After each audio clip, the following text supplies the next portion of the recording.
Europe में स्थित France एक लोकतांत्रिक गणराज्य है जो यूरोपीय संघ का संस्थापक सदस्य भी है और फ्रांस में इस समय चुनाव हो रहे हैं। लेकिन आश्चर्य यह है कि अब भी चुनाव के पहले दौर के नतीजों के बाद ही फ्रांस में कम से कम 200 उम्मीदवार चुनाव से बाहर हो गए हैं। दरअसल 30 जून को नेशनल असेंबली में एक विधेयक पेश किया गया जिसमें दक्षिणपंथी नेशनल रैली ने अगुवाई की, जिससे कई फ्रांसीसी शहरों में बड़े पैमाने पर विरोध प्रदर्शन शुरू हो गए। 7 जुलाई को दूसरे चरण के मतदान में आरेन की जीत से फ्रांस में द्वितीय विश्व युद्ध के बाद पहली बार दक्षिणपंथी बहुमत वाली सरकार बनेगी तथा 22 साल में पहली बार इस बात की पूरी संभावना है कि राष्ट्रपति और प्रधानमंत्री अलग अलग पार्टी से होंगे। हालांकि यह प्रश्न उठना लाजमी है कि इतने सारे उम्मीदवार चुनाव से क्यों बाहर हो गए और इसका चुनाव के नतीजों पर क्या असर होगा। इससे पहले हमें फ्रांस के चुनावों की प्रक्रिया को समझना होगा। दरअसल फ्रांस में बाईकैमरल लेजिस्लेचर यानी द्विसदनीय विधायिका है, सीनेट ऊपरी सदन है और नेशनल असेंबली निचला सदन है। वर्तमान चुनाव राष्ट्रीय असेंबली की 577 सीटों के लिए विधायकों का चुनाव करने के लिए हैं। ये चुनाव 2 चरणों में हो रहे हैं। पहले दौर में सभी 577 निर्वाचन क्षेत्रों में वोट डाले गए। जिन उम्मीदवारों को 50% से ज्यादा वोट मिले और निर्वाचन क्षेत्र में पंजीकृत मतदाताओं के 25% से ज्यादा वोट मिले, उन्हें सीधे तौर पर चुना गया तथा 30 जून को हुए मतदान के बाद केवल 76 उम्मीदवार, जिनमें से लगभग सभी दक्षिणपंथी और वामपंथी पार्टियों से थे, नेशनल असेंबली में पहुंच पाए। इससे शेष सीटों के लिए 7 जुलाई को होने वाले उपचुनावों में मतदान होगा।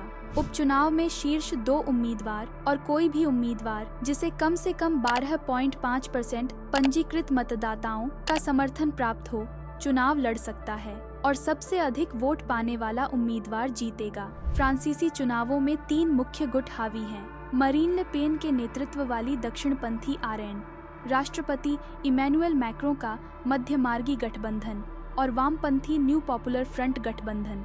तीनों में से मैक्रों के गठबंधन ने पहले दौर के मतदान के बाद सबसे खराब प्रदर्शन किया, जैसा कि अपेक्षित था, जबकि दक्षिणपंथी आरेन ने सबसे अधिक बढ़त हासिल की। नतीजतन मैक्रों और उनके सहयोगियों के साथ साथ वामपंथियों ने भी आरेन को सत्ता में आने से रोकने के लिए अभियान चलाना शुरू कर दिया।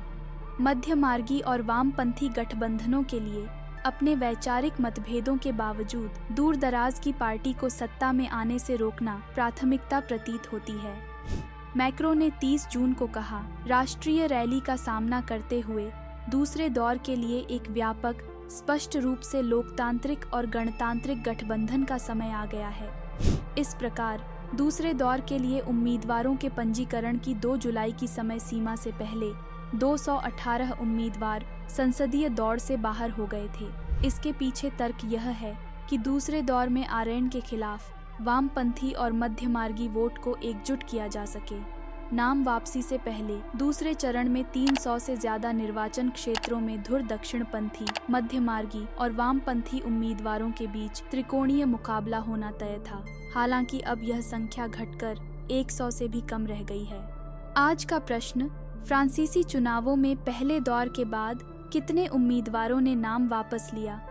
ए 100 उम्मीदवार, बी 150 उम्मीदवार, सी 200 उम्मीदवार, डी 218 उम्मीदवार।